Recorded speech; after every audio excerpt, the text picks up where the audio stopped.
En Radio Marca Femenino Singular, con Natalia Freire. Bienvenidas, bienvenidos a este oasis de radio dedicado a la mujer en el deporte. Os invitamos a acompañarnos la próxima media hora en la que hablaremos en Femenino Singular, que es el nombre de este programa que escucháis ahora mismo en la sintonía de Radio Marca. Nuestro compromiso desde el primer día es el de dar espacio a la mujer deportista y a todas las personas que trabajan para que la sociedad sea más igualitaria y que el deporte sea un reflejo. Os recuerdo que podéis encontrar todos nuestros programas en todas las plataformas de audio y también en la web de marca.com. A los mandos técnicos me acompaña Iñaki Serrano, que ya está haciendo que todo suene a la perfección. Y arrancamos ya.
Hace unas semanas estuvimos hablando con José Alberto Espinosa, que es el fisioterapeuta del equipo femenino del Estudiantes, del Movistar Estudiantes, y también con nuestro experto en entrenamientos y terapeuta Daniel Porro.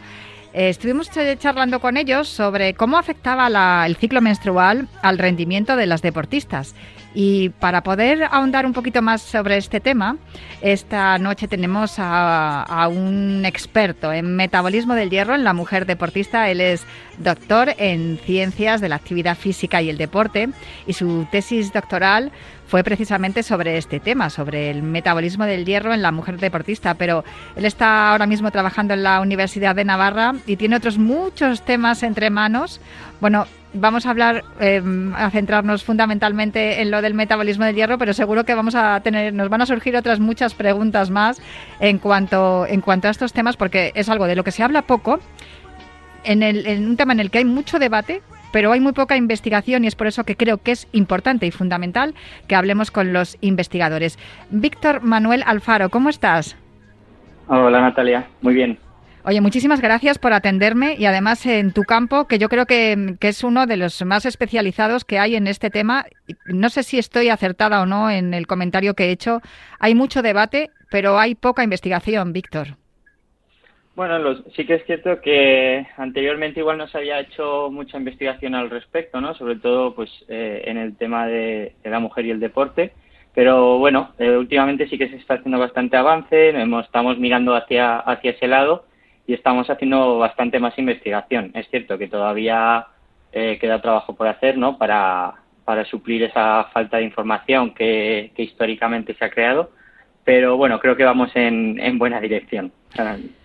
Yo te pediría que nos explicaras de la manera más sencilla, si es posible, cómo usamos el hierro en nuestro organismo, las mujeres, que es lo que nos ocupa en este programa, y también cómo nos afecta.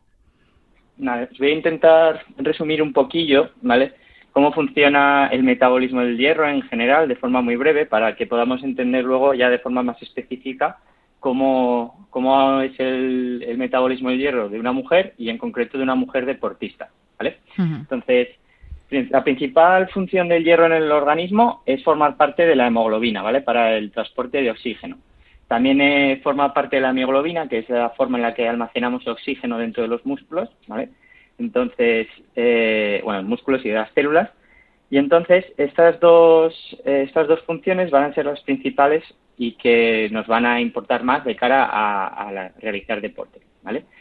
Entonces, el hierro está regulado en el cuerpo por una hormona que se llama hepcidina, ¿vale? La hepcidina lo que va a hacer es regular la entrada de hierro al corriente sanguíneo o impedirla. Entonces, cuando tenemos unos niveles elevados de hepcidina, no va a poder entrar hierro al torrente sanguíneo. Se va a quedar dentro de las células o, en el caso de que lo tomemos por los alimentos, no lo vamos a absorber o vamos a absorber muy poquito. Entonces, cuando tengamos necesidad de hierro en el organismo, la hepcidina va a bajar para permitir que entre y para permitir que salga desde el interior de nuestras células al corriente sanguíneo. ¿Para qué queremos que salga? Perdona que te interrumpa, para ver si lo he entendido. Sí. Esto quiere decir que cuando nos hacemos una analítica a las mujeres y nos pone que estamos bajas de hierro, eso significa que, o se detecta a través de que la hepcidina está a niveles bajos. La hepcidina en sí en una analítica normal no va a salir, ¿vale? Ajá. Porque es una hormona que se descubrió hace relativamente poco para ser una hormona, hace 20 años, y es bastante, su detección todavía no está estandarizada, entonces no hay niveles normativos, digamos, ¿no? Entonces, vale, lo que vamos a ver en una analítica, en lo que os iba a contar luego, pero bueno, lo voy diciendo ahora, lo que nos va a salir más o menos siempre, ¿vale? 3 marcadores que tenemos que mirar es, por un lado, la ferritina, ¿vale? La ferritina nos va a indicar cuánto hierro tenemos almacenado, ¿vale? Es decir, cuántas reservas tenemos principalmente en el hígado, ¿vale? Entonces, cuanto más alta sea la ferritina, nos indicará que tenemos unas buenas reservas de hierro y que en caso de necesidad vamos a poder responder. ¿Qué valores son bajitos? Por debajo de 30, ¿vale? Cuando veamos por debajo de 30 en la analítica, ya indica que empezamos a tener una deficiencia de hierro en las reservas. Y luego, por otro lado, está el hierro y la saturación de la transferrina, que esto va a indicar cuánto hierro hay en la sangre, ¿vale? Es decir, circulando, cuánto hierro hay en circulación. ¿Y esto para qué nos va a servir? Para saber si estamos suministrando bien la creación el proceso de la creación de hemoglobina y de glóbulos rojos. Si tenemos poquito hierro en sangre, vamos a crear unos glóbulos rojos, digamos, deficientes en el transporte de oxígeno, porque el hierro es el punto al que se va a unir el oxígeno, ¿vale? Para poder transportarlo. Entonces, cuando veamos una saturación de transferrina, ¿vale? Que esto indica el hierro viaja unido a la transferrina, ¿vale? Entonces, la saturación de la transferrina nos va a indicar cómo de saturada está de hierro y cuánto hierro realmente hay en el corriente sanguíneo, ¿no? Pues cuando la veamos por debajo del 16% en una analítica, nos va a indicar que ya está, digamos, en peligro que la creación de glóbulos rojos sea eficiente y que no está llegando suficiente, ¿vale? Entonces tendría que estar por encima de ese punto, ¿vale? Así un poco de forma resumida. Entonces, como la hepcidina no va a salir, entonces, cuando nosotros tengamos unos niveles de ferritina bajos y de saturación de transferrina bajos, la hepcidina en respuesta estará baja. ¿Para qué? Para intentar permitir que absorbamos hierro de los alimentos y para intentar que las pocas reservas que tengamos salgan a la circulación y creemos glóbulos y podamos crear glóbulos rojos de forma correcta, ¿vale? Vale, a ver, si lo he entendido, ¿vale? Porque, Sí. Claro, tú lo entiendes porque manejas la terminología y el lenguaje. Lo que quiere decir es que el hierro, o que el nivel de hierro cuando nos hacemos una analítica o cuando nosotros nos sentimos que tenemos alguna deficiencia energética a la hora de realizar deporte, o sea, que influye mucho más de lo que creemos y que es mucho más importante tenerlo presente de lo que lo hacemos habitualmente, porque cuando tú te haces una analítica y ves que tienes baja la ferritina y dices, tengo que comer más lentejas y esas cosas, pero no es solo eso, por lo que me estás diciendo es mucho más complejo. Claro, es la previa, ver que nosotros tenemos poco hierro en sangre y poca ferritina, es decir, pocas reservas en el organismo, es la previa a que nos empiece a bajar los niveles de hemoglobina, porque eso sí que lo identificamos bien. Cuando te dice el médico, tienes la hemoglobina baja, tienes anemia.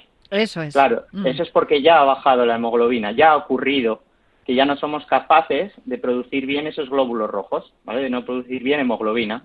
Pero si nosotros, antes de llegar a ese punto, porque habrá en un punto en el que tengamos una hemoglobina normal, pero unas reservas de hierro y una disponibilidad de hierro baja.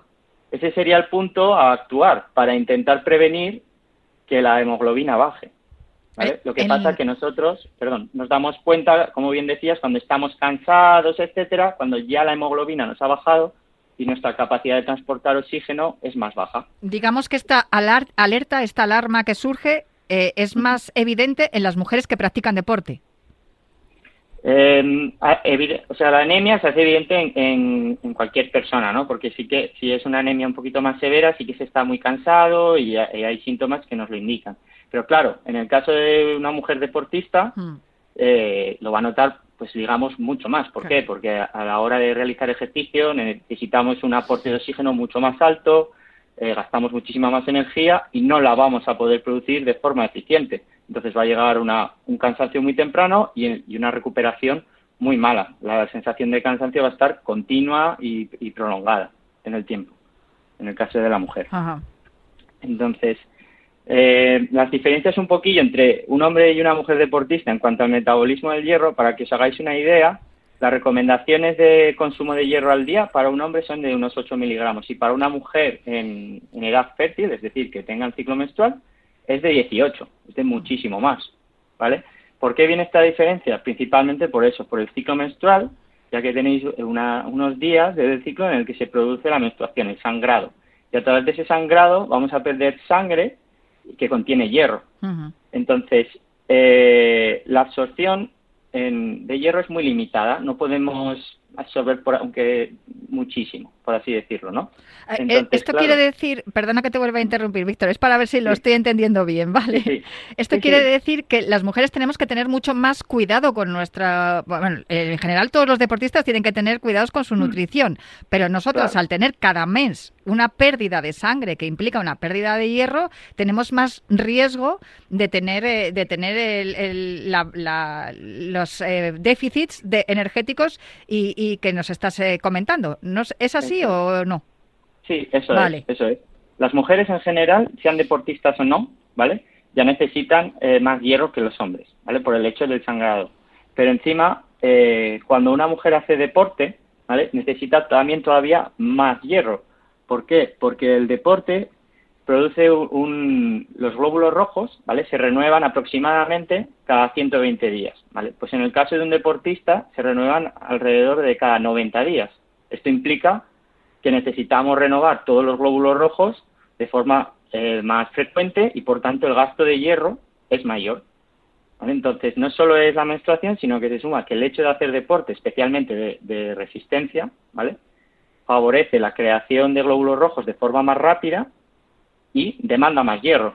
Entonces tenemos pérdida de sangre, que nos va a incrementar la demanda de hierro, la práctica de deporte, que la va a incrementar también, y luego además, en el caso de las mujeres, muchas veces, como se produce una deficiencia de energía, es decir, no se consume la suficiente cantidad de comida para cubrir las demandas energéticas. Y esto hace que también consumamos menos hierro, consuman las mujeres menos hierro del que necesitan.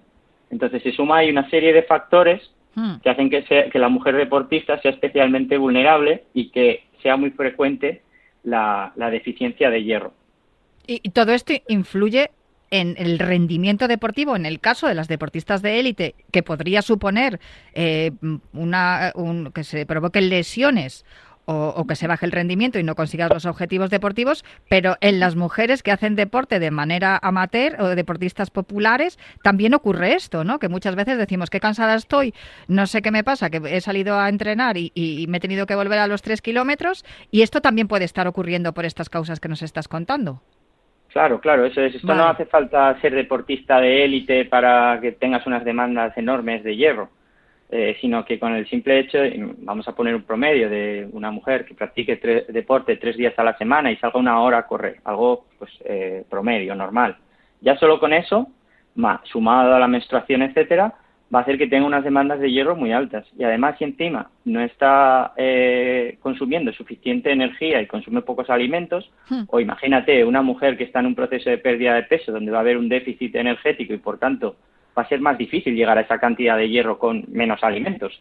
Pues hay que tener especial cuidado porque poco a poco eso puede ir para abajo y llegar a tener anemia, claro. Sí, porque muchas de nosotras decidimos perder un poco de peso para correr un poco más ligeras, para que no tener más peso sobre nuestras rodillas y evitar las lesiones, etcétera, etcétera. Y más, si a eso le unes la falta de conciliación laboral que nos lleva corriendo y no precisamente haciendo deporte de un lado a otro, el estrés y todo lo demás, que no sé si eso también influye, Víctor.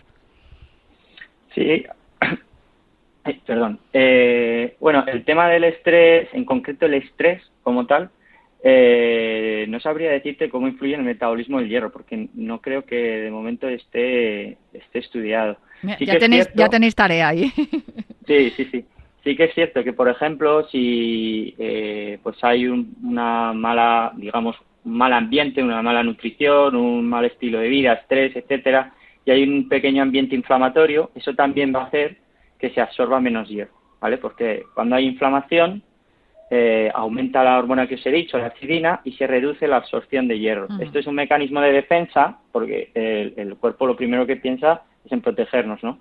Cuando hay inflamación, retira el hierro, digamos, porque los patógenos lo necesitan para crecer. Pero claro, un efecto secundario es que no tenemos suficiente hierro para producir glóbulos rojos o para cumplir con las demandas que nos exige el deporte, ¿vale? En el caso de la mujer. Bueno, y en todo esto, ¿cómo afecta a la mujer deportista? Quiero decir, ¿cómo notamos nosotras que podemos estar faltas de hierro?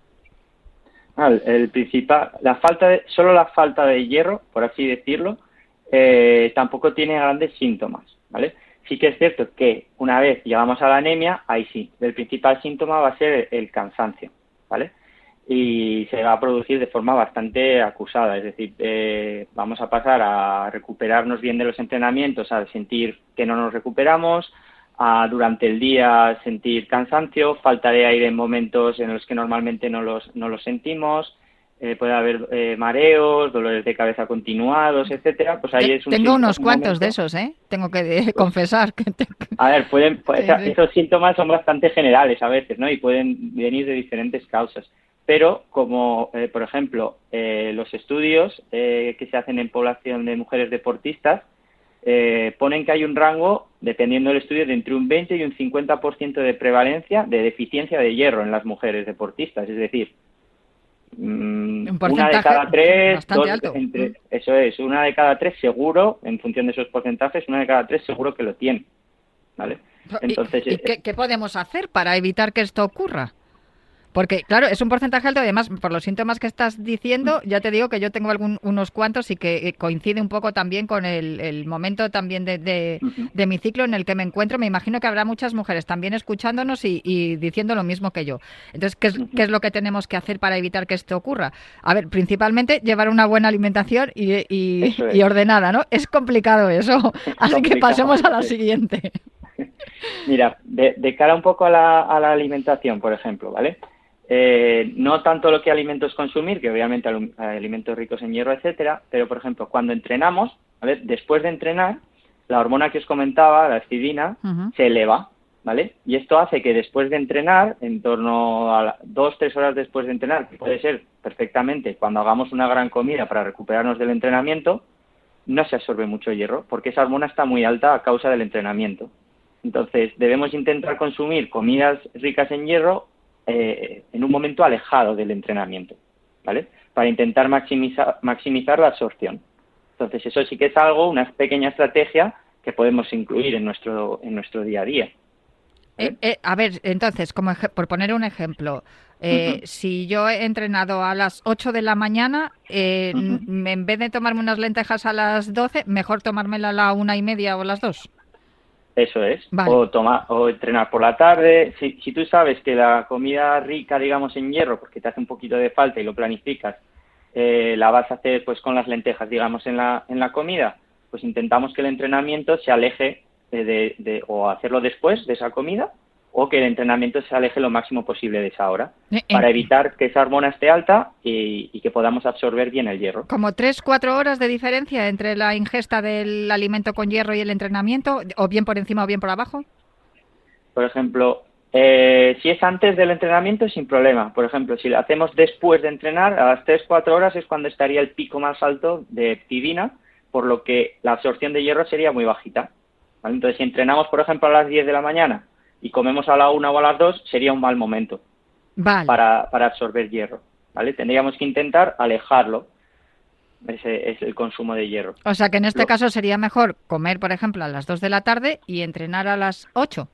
Por ejemplo, eso sería una mejor estrategia, intentar separarlo. Vale, y aparte de las lentejas, ¿en qué otros alimentos podemos encontrar un buen aporte de hierro? Pues en las carnes rojas, sobre todo, y luego en legumbres y vegetales de hoja verde, sobre todo ahí, y en frutos secos también. Son los principales alimentos donde podemos encontrar. Claro, una vez que ya tenemos una deficiencia de hierro o una anemia, solo con la nutrición no vamos a poder salir de ahí, ¿vale? Vamos a necesitar suplementos de hierro. Esto tenemos que ir al médico y que él nos lo recete, ¿vale? Pero vamos a tener que ayudarnos de estos suplementos. Una cosa también, una estrategia importante de cara a los suplementos es que normalmente al principio se mandaban de forma continuada, es decir, toma uno cada día, ¿no? Una pastilla cada día.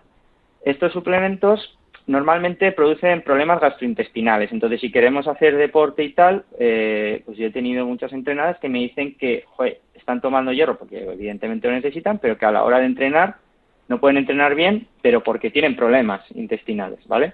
Entonces, para reducir esto y sobre todo para optimizar la absorción, es mejor tomarlo en días alternos, es decir, un día sí y un día no.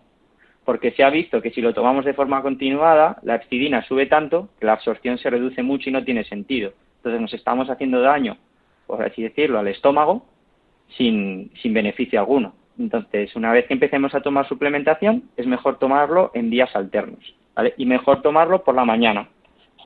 En el desayuno, vale. Claro, para prevenir que hagamos... Hombre, si entrenamos a primera hora y justo después hacemos la suplementación, nos valdría, porque como el pico se produce a las 2 o 3 horas, ¿vale? Lo libraríamos y podríamos absorber ese hierro. Pero por la mañana también nos garantizamos eso, que no se nos va a juntar con el pico de hepcidina después del entrenamiento. Oye, lo de la hepcidina me lo tengo apuntadísimo, ¿eh? Que la palabrita la he aprendido hoy, ya no se me va a olvidar lo de la hepcidina. Me parece, no sé si tienes algún otro consejo, lo que sí que también me he quedado con que nos lo tiene que recetar el médico, o sea, tendremos que hacernos una analítica, confirmar que esa sensación de cansancio, dolores de cabeza y demás síntomas que hemos comentado se corresponden con ese mal metabolismo del hierro que estamos llevando por nuestra alimentación y nuestra actividad física y laboral. Y luego ya a partir de ahí empezar a poner esos remedios para poder encontrarnos más saludables y poder tener mejor rendimiento también.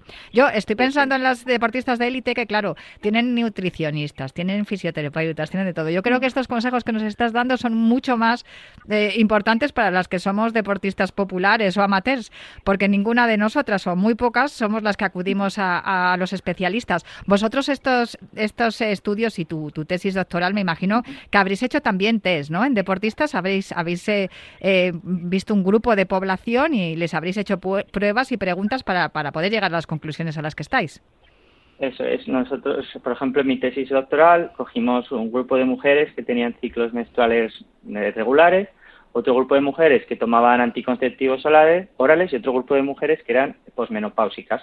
Y veíamos porque como tenéis diferentes entornos hormonales, ¿vale? Sí. Diferentes niveles de estrógeno y progesterona, pues queríamos ver un poco cómo afectaba el hecho de hacer ejercicio en diferentes entornos hormonales a esta hormona, a la hepcidina, y ver un poco cómo podíamos jugar con eso y ver cómo respondían los diferentes entornos hormonales de las mujeres, ¿vale? Porque sí que es cierto que en la etapa de la menopausia se reduce mucho la incidencia de deficiencia de hierro, porque ya no tenéis esos sangrados, el sistema es más robusto y podéis hacer frente mejor a las necesidades de hierro. Ahora que me estás mencionando lo de la menopausia, yo sé que tú estás trabajando en la Universidad de Navarra y estáis precisamente con un estudio acerca de las mujeres deportistas que están en fase de premenopausia o de menopausia, ¿no es así? De postmenopausia. Postmenopausia, sí. O sea, después ya fíjate que ese tema me interesa muchísimo, Víctor, de verdad, porque yo estoy en la etapa premenopáusica y quiero saber qué es lo que me espera más allá, porque es cierto que lo que estamos hablando de los entornos hormonales, que también es un término que me he apuntado aparte de lo de la hepcidina, son cambiantes y además es que son un fastidio, porque por lo que estamos descubriendo hablando contigo, nos afecta más a las mujeres en muchos sentidos y tenemos que ser más cuidadosas y más rigurosas con ello, pero es que la apoteosis final de la menopausia ya es tremenda, porque de repente es imposible bajar 1 gramo, es imposible no tener un sofoco y es imposible no estar tranquila y relajada. ¿Cuándo llegará eso? Sí, te comento un poquillo lo que estamos trabajando ahora. Por matizar, el estudio hacemos en la Universidad Pública de Navarra, ¿vale? Que es diferente a la Universidad de Navarra, solo por no... Sí, perdón, es verdad, tienes toda la razón. Y nada, lo que estamos viendo es en la etapa de la posmenopausia, como bien decías, pues ahí parece que todo cuesta más, ¿no? Y hay una serie de cambios hormonales, principalmente es la pérdida del estrógeno, que es una hormona, vamos a llamarla muy buena para vosotras, que tiene funciones muy beneficiosas de cara a la salud y que en la menopausia bajan mucho sus niveles. Y entonces acusáis esa bajada y se producen pues sofocos parece que el metabolismo se ralentiza un poco, cuesta más bajar de peso o mantener el peso, ¿vale? El hueso, por ejemplo, se ve muy dañado por la pérdida del estrógeno y entramos en osteoporosis, ¿vale? Se produce una serie de cambios. Entonces, lo que estamos haciendo ahora es ver cómo el ayuno intermitente y el ejercicio de fuerza, ¿vale?, benefician esos cambios. Es decir, cómo podemos parar un poco esos cambios, generar una masa muscular fuerte y funcional, que podamos perder masa grasa, tanto a nivel, por así decirlo, estético, como la que está adherida a nuestras vísceras, ¿vale?, que es muy importante para que funcionen a los órganos, ¿vale?, para que funcionen de forma eficiente. Y entonces estamos haciendo un estudio con mujeres de entre 50 y 65 años, es decir, en esa primera etapa un poco de la menopausia, ¿vale?, y son mujeres sedentarias, ¿vale?, y estamos viendo cómo el ejercicio influye sobre ellas, y les hacemos pues una serie de pruebas antes del protocolo de fuerza, donde les hacemos resonancias magnéticas, les hacemos ecografías, analíticas basales, diferentes pruebas de condición física, un estudio bastante completo, y vemos cómo el ayuno intermitente, una restricción calórica convencional con combinación de ejercicio de fuerza o no, va a influir sobre todas estas variables que te he dicho y sobre todo la calidad de vida, los síntomas de la menopausia, etcétera. Y ahora mismo estamos con el proyecto en marcha, ya están varias mujeres entrenando, pero seguimos buscando más de cara al año que viene porque es un proyecto que necesitamos mucha muestra, ¿no? Así que, bueno, si hay mujeres que estén escuchando esto por el área de Pamplona, nos podéis escribir al correo empower.project.1@gmail.com. No sé si, creo que Natalia lo dejará escrito, si no en algún sitio. Sí, si no, luego lo pongo en lo que es la descripción del podcast y también en la noticia que publicaremos en marca.com. No te preocupes que yo lo pongo. Y además dejo ahí el llamamiento que os escriban al correo. ¿Lo puedes repetir? Empower.project con j.upna1 con número al final, @gmail.com. Nos escribís ahí y os contestaremos al correo para informaros sobre el proyecto y que podáis participar. Y como es también para el año que viene, o sea, estamos a tiempo, podemos hacerlo en las próximas semanas tranquilamente, y luego también os podíais pensar si en algún momento alguien de fuera de Pamplona también lo puede hacer, a ver si podéis exportar vuestros estudios al resto de España, porque estoy convencida de que hay muchísimas mujeres que se hacen las mismas preguntas que me estoy haciendo yo, y sobre todo que necesitamos también esa ayuda. No sé si tienen que ser absolutamente sedentarias o pueden practicar algo de deporte o un deporte, digamos, moderado, si también nos serviría. No, en principio buscamos mujeres sedentarias o que practiquen actividad muy ligera, ¿vale? Porque, claro, aquellas que ya están haciendo deporte, pues el estudio se ve influido por esa práctica de deporte que ellas hacen, ¿no? Y necesitamos controlar un poco nosotros todas las variables. Pues de verdad ha sido interesantísimo todo lo que nos has contado. Yo creo que voy a volver a llamarte para que me hables de este tema y que me vayas contando cómo va avanzando esa investigación sobre las mujeres en la postmenopausia, y te agradezco muchísimo que nos hayas atendido hoy aquí en Femenino Singular. Víctor Manuel Alfaro, él es doctor en Ciencias de la Actividad Física y el Deporte, y muchísimas gracias por hablarnos de tu especialidad, el metabolismo del hierro, y por todos esos estudios. Necesitamos a las grandes mentes investigadoras para seguir avanzando en este terreno, en el terreno de la mujer y el deporte. Un abrazo muy fuerte y muchísimas gracias. Gracias a ti, Natalia. Encantado. Pues yo me marcho ya, pero prometo volver a estar aquí en Femenino Singular la próxima semana, y además me voy con los estudios preparados con la epsidina y los entornos menstruales, que ya lo tengo me lo he aprendido gracias a las lecciones que nos ha dado hoy Víctor Manuel Alfaro. Me marcho ya, pero prometo volver la semana que viene aquí en Femenino Singular.